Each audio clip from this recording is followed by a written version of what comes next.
شفتوا بقى كده عصير تحفة فريش، واحلى عصاير العصاير اللي هي بتتعمل في البيت كده بقى. انا بقى اللي انا خدته من الجبنة، وقلت لكم اعمل منه لبن غرب، وده كده اناناس او كانتالوب. هوريكم.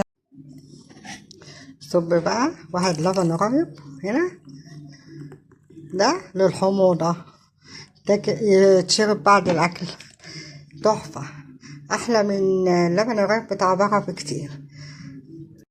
بقيت بقى لبن الرايب، حطيت كوباية مية ساقعة وحطيت الكنتالوب عليه،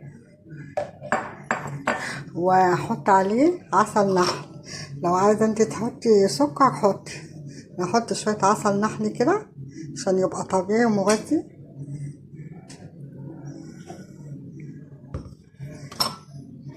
واضربه في الخلاط كده بقى. انا خلصت العصير، اصبه بقى في الكاسات كده. انا عملت لبن رايب ساده للي عايز، وبالفاكهه بالكنتالوب للي عايز، وممكن تعمليه بقى باي عصير تاني، خوخ، فراوله، برتقال، اي حاجه.